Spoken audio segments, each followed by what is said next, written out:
All right, my English teacher friends. So I come to you yet again with a hammer home the thesis writing workshop. And in this case, instead of taking a look at Oscar nominated shorts, we're going Walt Disney. So I did not know this until some students pointed out that, but Walt Disney has a whole bunch of really good shorts. So in this video, we're going to spotlight Paperman. And this is really good practice in terms of writing the introductory paragraphs for FRQ1 and FRQ2 for the AP Literature exam. So even if you're teaching on-level courses and not AP courses and doing a little bit of literary analysis, my template of the declarative and inverted thesis work beautifully even at the on-level.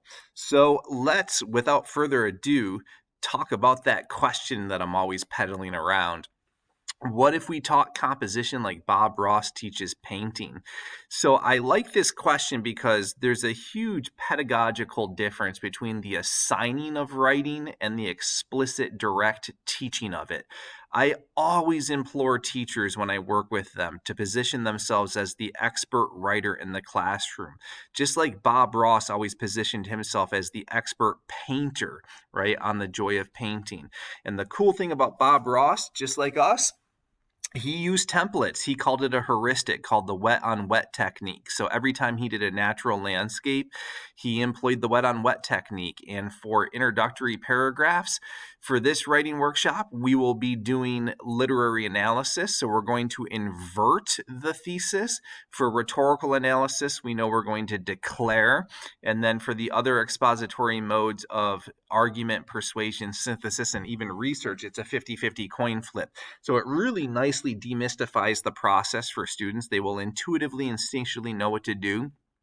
But the caveat to this, the samples that I'm going to show you in just a second are written by my students, by my AP Literature students.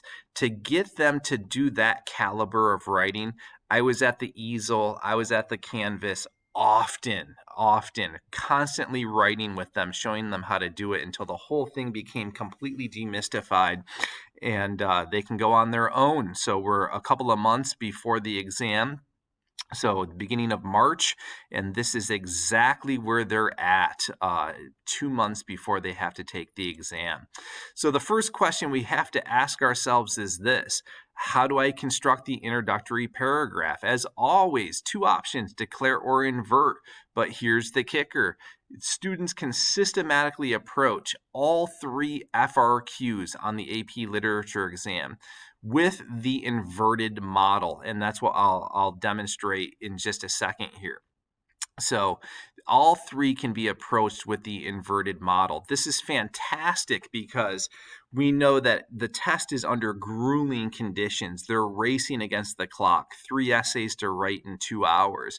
So come exam time, students really cannot be second guessing themselves saying, how do I write this? How do I write this? How do I write this? They just have to know. And as far as the introductory paragraph goes, we know they're chasing the thesis point. I also contend that they're chasing the sophistication point. That first impression is mightily important because right out of the gate, they can preclude themselves from getting the unicorn point, or they can set themselves up where the AP reader is going to say, wow, if this kid can sustain this in the rest of their essay, I think I'm going to give them the sophistication point. This is really good. So if we go back all the way to the 1970s, and take a look at FRQ1 and FRQ2-esque assignments, because it's changed over the years. Implicit in those prompts that task students to perform literary analysis, so implicit are two questions. What is the authorial intent and how does the author construct meaning? So since we are going to be inverting the thesis, here's how I advise my students to do this. All introductory paragraphs, whether it be for Lang or for Lit, so all 6 FRQs, I advise my students to do 4 sentences. So all introductory paragraphs are going to be 4 sentences. The first 3 sentences of literary analysis, so for FRQ1 and FRQ2 AP Lit exam, what is the authorial intent? Tag that with 3 sentences. Other teachers pose the question, what's the exigence? What's the universal truth? What's the universal theme? However you want to phrase and cloak that question is your own making. I say authorial intent. So 3 sentences for that. Whenever students answer the question, how does the author construct meaning? That's the thesis, right? So here's the kicker. If a kid can accurately ascertain the meaning of a text and answer these 2 questions, pretty much guaranteeing themselves the thesis point. And then you give them the nice, confines of a template to house that thesis so that they can wield certain sentence constructs and keep their vocab at a certain level. You're positioning them to get that unicorn point as well. So it's 3 plus 1. What is the authorial intent? 3. How does the author construct meaning? 1. And it falls nicely into this triangulated pattern here. So it's called the inverted thesis. 3 sentences, what is the authorial intent? You're going to sprinkle in a little bit of context and background without being plot summative. You don't want it to read like a Cliff Note summation. And then tier 2 in sentence constructs gets into a couple of academies that I run over the course of the academic year. So there's a seismic vocabulary void I'm seeing in education right now at the secondary level. So to address the fact that students are coming to me each and every subsequent year with smaller lexicons than they've ever had before, I have an obligation to fill that void. So I do intensive word study with my students, and you're going to see them cop some nice tier 2 level vocabulary in here. And it's all the result of that of our word study academies. This is a vast variety of things that we do to augment their vocab over the course of the academic year. So by tier 2, I just simply mean SAT caliber level words. Sentence constructs, in order to get nice supple voice rhythm and flow, they have to be able to wield a variety of sentence constructs so as to break that da-dot rhythm that, stacking independent clauses and short, simple declarative sentences yields that voice, and struggling and emerging, writers tend to do that. So we borrow a page from Strunk & White's seminal text called Write It Right. In it, they have something called rule number 18. And in rule number 18, they espouse the fact that there's 12 different ways to cobble together a single sentence.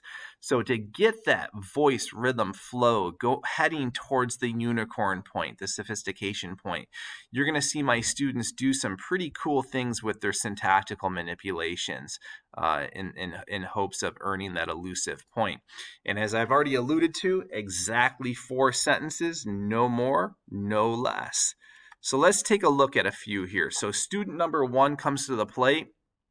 It's going to be 3 authorial intent, 1 construction of meaning. And down here in the construction of meaning, I always tell my students to focus on the 1 or 2 most salient terms, devices, techniques in the short film or the poem or the excerpt, whatever passage they're looking at. So you're going to hear the terms, devices, techniques down in here in the last sentence, because that's the thesis statement. That's the construction of meaning. So let's see what students did for this Disney film. Student number 1 begins. The rat race of grinding through 9-to-5 existence is an impediment to finding true love. And that's the exigence. That's the whole aha of the movie, of the short film. As it is currently constructed, the system precludes individuals from forming and establishing deep human connections. Chasing the God Almighty dollar and laboring for the man creates a deep divide between people that can only be bridged when one turns his back on the mechanisms at play that create these chasms. So we're 3 sentences in, right? So do you see?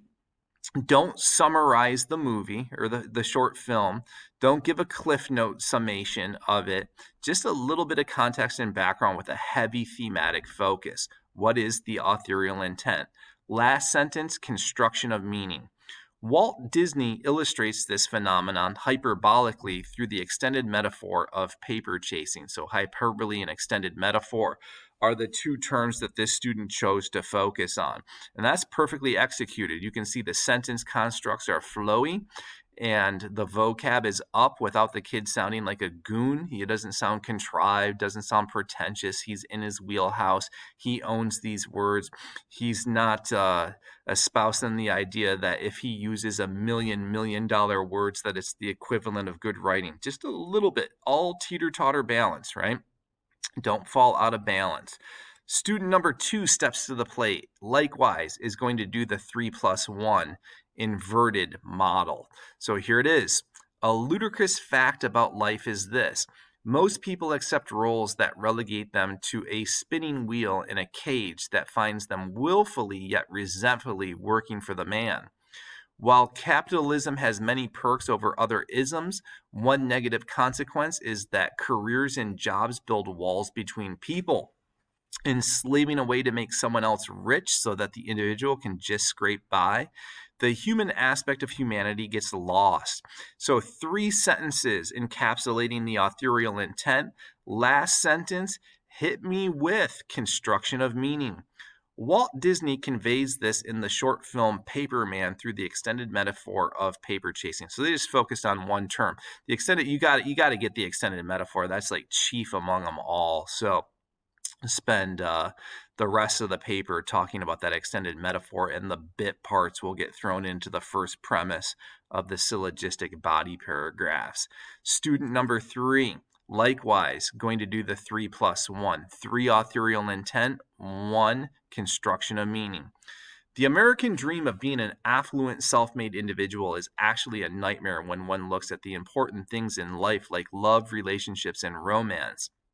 Unfortunately, most people spend their lives money chasing in order to make ends meet. But the thing is, it's not the money that matters. It's about the relationships one forms and nurtures. Walt Disney illustrates metaphorically that it is not until one accepts this fact that they can find true happiness. So again, the metaphor is, really the most germane term to this particular short film. So as always, just to summarize this, 3+1, focus on those sentence constructs, sprinkle in a little bit of tier 2, but own those words, right? You got to possess them. You got to sound natural. Otherwise, it's not going to work. So I think all 3 students, if an AP reader were to be scoring this and I were to ask them, so after the introduction of all 3 of these students, what do you think? If they can sustain this for the duration of the paper and really hammer home some nice analysis, you think you're going to give them the sophistication point? I think any AP reader would say, yes, this is really good writing. Very, very good writing. So if you have questions, comments, concerns, or just want to reach out, my email is teachingwritingcoach@gmail.com. Also know that I'm a lead teacher for the National Writing Project, and we offer professional development online and in person throughout the academic and calendar year. So if you're looking for a little PD, check us out, teachingwritingcoach.com. So my website has all the PD offerings as they come up on the calendar. We have a lot of free webinars that we do, and there are a few paid programs that are for a nominal fee. So teachingwritingcoach.com. And I have a bunch of free resources on there and a shop, etc. So check it out. So hope you found this to be useful. Happy teaching, happy writing.